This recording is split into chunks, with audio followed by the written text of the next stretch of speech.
আসসালামু আলাইকুম। আমি জাস্ট এখানে এসেছি শুধু সহমর্মিতা জানানোর জন্য যারা এই শীতের মধ্যে বাংলাদেশে শাহবাগে অবস্থান গ্রহণ করেছেন, হাদির বিচার চাচ্ছেন। আমি ব্যক্তিগতভাবে তাদের সাথে সহমর্মিতা পোষণ করছি। বাট সাথে কিছু কোশ্চেন আমরা এখন চাচ্ছি যে হাদির বিচার করতে হবে। সো এর মধ্যে আমরা কি দেখলাম যে যারা অ্যাক্টিভিজম করতেছে তাদের ফেসবুক আইডি একটার পর একটা খেয়ে দিচ্ছে, আবার কিছু কিছু কপিরাইট ভায়োলেশন, মানে খুব ফানি ফানি মেটা যেটা করতেছে। আমি জানি না বাংলাদেশ গভর্নমেন্টের অ্যাকচুয়ালি এখন কিছু একটা মানে মেয়েটার সাথে একটা অ্যাগ্রিমেন্ট আসা উচিত। সেটা হচ্ছে এর আগে যেটা হয়েছে আমাদের প্রধান উপদেষ্টা তার অ্যাকাউন্টের মধ্যে অ্যাটাক, চিন্তা করা যায়। তার অ্যাকাউন্টের মধ্যে অ্যাটাক, তার ছবি গায়েব করে দিচ্ছে, হাদি সম্বন্ধে ভিডিও দিয়েছে সেটা গায়েব করে দিয়েছে।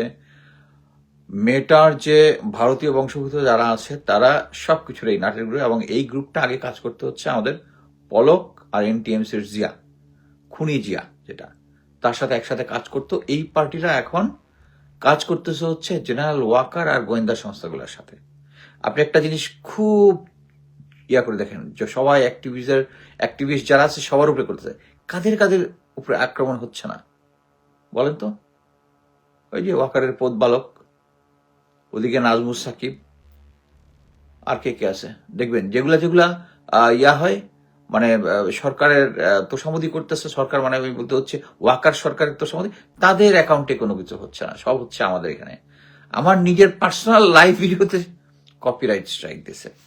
বাট একটা জিনিস আপনারা বুঝবেন যে আমরা কাকে ধরতেছি। ফয়সাল হচ্ছে খুনি। ফয়সাল ট্রিগার টিপেছে, তাকে প্রশিক্ষণ দিয়েছে কে? আমরা দেখেছি মেজর সাদেক এবং তার ওয়াইফ, তারা মেজর সাদেক 198 দিন তার কার্যদেশ যে ইউনিট ছিল, ইউনিট থেকে অ্যাবসেন্ট হয়ে সে এতদিন ধরে সে আওয়ামী লীগকে ট্রেনিং দিয়েছে। এই ট্রেনিং এর ফসল হচ্ছে এটা। সো 198 দিন অ্যাবসেন্ট হয়ে, তো অ্যাবসেন্ট থেকে একটা মিলিটারি অফিসার, একটা সৈনিক 24 ঘন্টা অ্যাবসেন্ট থাকলে এটা ডেইলি রিপোর্টের মধ্যে ব্রিগেড হেডকোয়ার্টারে চলে যায়। মাসে 1 সপ্তাহ হয়ে গেলে এটা মানে ডিভিশন হেডকোয়ার্টারে চলে যায়, ওখান থেকে সরাসরি আর্মি হেডকোয়ার্টারে চলে যায়। আর অফিসারেরটা হচ্ছে ইনস্ট্যান্ট। মেজর সাদেক ট্রেনিং দিয়েছে এদেরকে গন্ডগোল পাকানোর জন্য, এখন গন্ডগোল পাকাচ্ছে, আর আপনারা ধরে নিচ্ছেন হচ্ছে ফয়সাল হচ্ছে খুনি। খুনি হচ্ছে মেজর সাদেক আর তার বস জেনারেল ওয়াকার, হাদির খুনি, ফুল স্টপ। এরা এদেরকে প্রশিক্ষণ দিয়েছে। আর আমরা এখন চাচ্ছি হচ্ছে হাদির বিচার। বিচার কে করবে? এখন যে ভারতের যে অ্যাক্টিভিটিস আপনারা দেখতেছেন, যে বেটাতে তারা এমনভাবে সিচুয়েশনটা করেছে যে হাতি একজন টেরোরিস্ট ছিল, ইসলামিক টেরোরিস্ট, এবং সেই অনুযায়ী, এবং এ ব্যাপারে বাংলাদেশের কোনো কিছু কথাবার্তা নেই। আমি এখন পর্যন্ত, হ্যাঁ, সরকার নিজেই এখানে অ্যাটাকের শিকার, বাট কথা হচ্ছে এইখানে আগে পলক যেটা সরকারের মাধ্যমে যেটা করতো, সেই সরকারটা হচ্ছে এখন হচ্ছে ইউনূস সরকার। ইউনূস সরকার তো এটা ইচ্ছা করলেই পারে, মেয়েটার সাথে কথা বলতে পারে না যে এই সিচুয়েশনটা বাংলাদেশে হচ্ছে। আমি একটা জিনিস, ভালো জিনিস দেখলাম, ওই যে ফ্যাক্ট চেকার কদরুদ্দিন শিশির সবার ইমেল অ্যাড্রেস যেখান থেকে, যে সমস্ত জায়গা থেকে স্ট্রাইক দেওয়া হচ্ছে, এটা নিয়েছে। আমি মনে করতেছি যে সে কোনো অ্যাক্টিভিটিস করতেছে, তাদের সাথে কন্ট্যাক্ট করতেছে। অনেকের সাথে কন্ট্যাক্ট আছে, যেমন জুলকারনাইন স্যারের সাথে ফেসবুকে মেয়েটার একটা কানেকশন ছিল। যখন আমরা একসাথে শেখ হাসিনার করতাম, তখন একবার অ্যাকাউন্ট একবার খাইছিল, জুলকারনাইন স্যার আমার হেল্প করছিল, তাকে আমি থ্যাংক ইউ দিয়েছিলাম। ওটা আবার এখন সে স্ক্রিনশট শেয়ার করে, তখন তাকে খুব অ্যাপ্রিসিয়েট করছে। হ্যাঁ, তখন তো তুই ভালো ছিলি, তখন তো তোর অ্যাপ্রিসিয়েট করবোই। এবং শেখ হাসিনা পতনে তার অবদান আছে, এটা অস্বীকার করার কিছু নেই। বাট এখন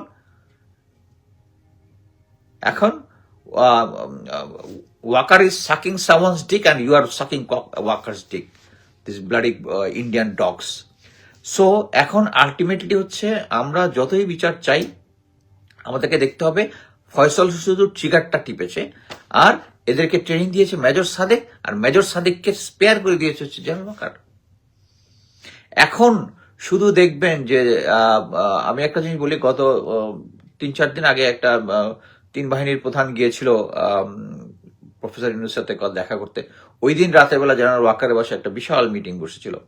ওই মিটিং এর মাধ্যমেই এই যে এখন আপনারা দেখতেছেন না, এখন আমাদের জাহাঙ্গীর স্যার থাকবে কি থাকবে না, তারপরে খোদাবক্স রিজাইন অলরেডি দিয়েছে, শুধু এইটুকুই হয়েছে।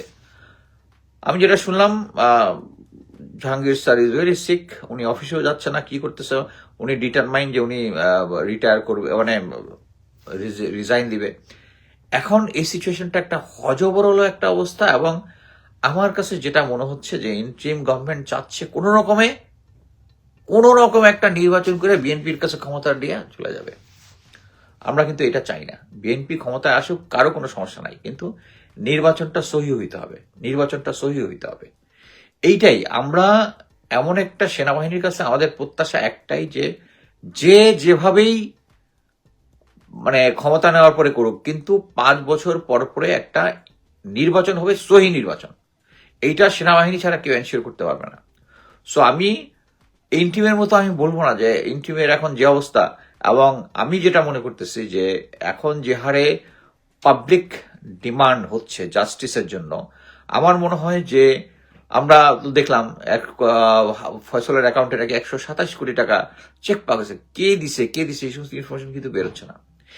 তখনই জনগণের মধ্যে সন্দেহটা দেখা দিচ্ছে। তা আমি মনে করি যে বিডিআর কমিশনের মতো যেন একটা কমিশন হয়েছিল, এই হাদির খুনি ধরার ব্যাপারে একটা উচ্চ পর্যায়ে কমিশন গঠন করা এখনই উচিত, যারা সমস্ত গোয়েন্দা সংস্থা পুলিশের কার্যক্রম ওভারসি করবে।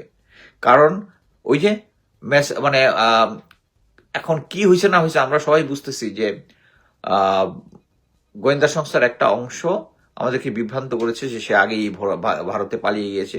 পরে পুলিশ বের করলো যে না, আসলে তখনও ভারতে পালিয়ে যায়নি, আর জুলকারনাইন স্যার ওদিক দিয়ে বলে দিচ্ছে যে চলে গেছে। এরা সব হচ্ছে গোয়েন্দা সংস্থার পক্ষে কাজ করতেছে। গোয়েন্দা সংস্থা কার অ্যাডভাইজে কাজ করতেছে? ওই যে ওখানে আপা বসে আছে, আপার ইয়াতে কাজ করতেছে। ওই যে 5টা জেনারেল পালাই গেছে না, ওই 5টা জেনারেল এখন ইন্ডিয়াতে অপারেশন অফসুম বানায় অফিস করে। যে আমরা লাস্ট মুহূর্তে দেখলাম না, মেজর জেনারেল কবির, আমার কোর্সমেট, সে পালায় গেল। কেন পালায় গেছে? সে পালায় যায় না, তাকে জেনারেল ওয়াকার পাঠিয়ে দিচ্ছে। কারণ সে এই যে আইসিটি কমিশনের সে সাক্ষী দিয়েছে যে পুলিশের আইজি মামুন যেরকম তার আদেশে পুলিশ গুলি করেছে ছাত্র জনতার দিকে, কবির হচ্ছে সাক্ষী যে উনি, এবং এই সাক্ষ্যনামা ভিডিও এবং অডিও সবকিছু আছে আইসিটি ইয়াতে। এইটা যেই ওয়াকার জেনারেল ওয়াকার বুঝছে, জেনারেল ওয়াকার কবিরে পার করাই দিয়ে দিচ্ছে। কবির ইজ নট দ্যাট স্মার্ট যে একা একা ইন্ডিয়া ইয়া করে। আমার কোর্সমেট আমি ভালো মতো জানি। সো আমরা যত যাই করি, আমি মনে করি যে এই মুহূর্তে একটা কমিশন গঠন করা দরকার। আর জনগণ যেভাবে ফুঁসে উঠতেছে, সেই ফুঁসে উঠা আমাদেরকে থামানো যাবে না। আর এটার ফাইনাল একদম ক্লিয়ার কাট সলিউশন হচ্ছে সেম, আমি আরবার যেটা বলতেছি, জেনারেল ওয়াকারকে সরাই দিলে আলটিমেটলি সবকিছু ইয়া হয়ে যাবে। এখন যেটা হচ্ছে, সে একটা প্যারালাল গভর্নমেন্ট পাচ্ছে, সরকারের পাশাপাশি একটা প্যারালাল গভর্নমেন্ট চালাচ্ছে। এবং প্রফেসর ইউনূস সরকার যে কতটা দুর্বল, আমি কয়েকদিন আগে শেয়ার করেছি যে আমার যে আমার যে রিটায়ারমেন্ট বেনিফিট, এটা জেনারেল ওয়াকার একটা চিঠি লেখা বন্ধ করে দিছে। এবং অ্যামেজিংলি একটা জিনিস হচ্ছে, আমি একটা মিলিটারি অফিসার, আমি একটু গেজেটেড অফিসার, আমাকে যদি কোনো কারণে বেনিফিট বন্ধ করতে হয়, আমাকে চাকরিচ্যুত করতে হবে। চাকরিচ্যুত করার কোনো সুযোগ নাই।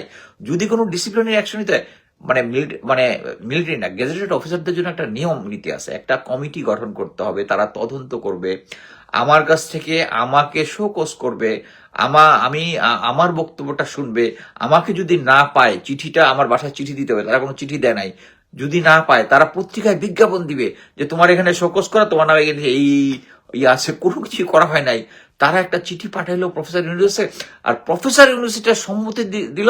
এবং আমি যে চিঠিটা সই করছি, সেটা যে শেয়ার করেছি, সেটা হচ্ছে মিনিস্ট্রি অফ ডিফেন্স থেকে একজন বলতেছে প্রফেসর ইউনিভার্সিটি অ্যাগ্রি করছে।